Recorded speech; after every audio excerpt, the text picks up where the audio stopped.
गणपते नमः। आज मैं आपको नवरात्र के व्रत की कथा सुनाती हूँ। यह नवरात्र के व्रत की कथा आपको हर नवरात्र में हर रोज़ सुननी चाहिए।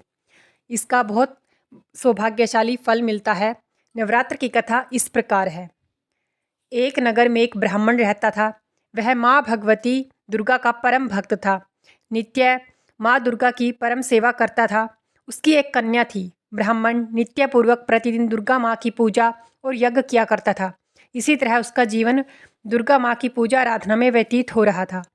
सुमति, जो कि ब्राह्मण की बेटी थी, प्रतिदिन इस पूजा में भाग लिया करती थी।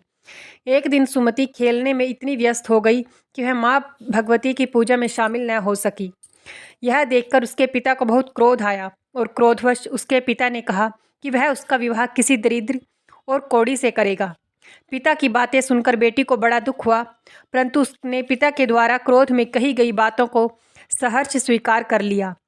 कई बार प्रयास करने से भी भाग्य का लिखा नहीं बदलता।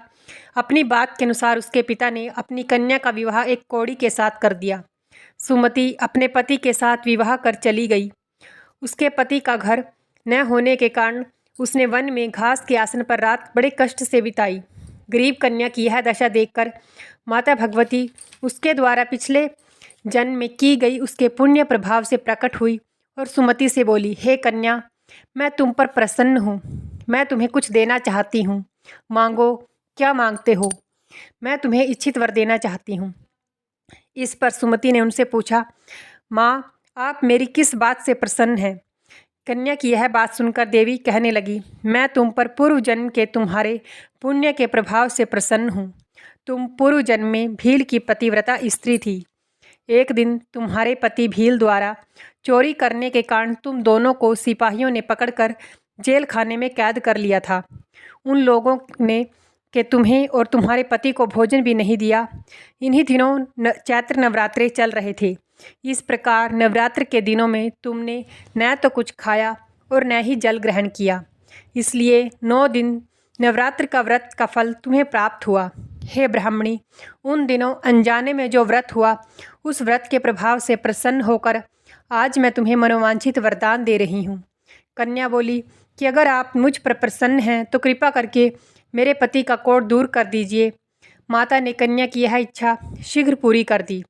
उसके पति का शरीर माता भगवती की कृपा से रोगहीन हो गया और वह स्वस्थ हो गया और सुंदर काया का भाग्य मिला। माता भगवती ने जैसी कृपा उस ब्राह्मणी की कन्या पर करी, वैसी ही कृपा माता भगवती अपने हर भक्त पर करती है। भक्तों, कमेंट बॉक्स में जय माता दी अवश्य लिखिए और पुण्य के भागी बनिए। साथ ही वीडियो को लाइक कीजिए और चैनल को सब्सक्राइब जरूर कीजिए। धन्यवाद। जय श्री राम। जय माता।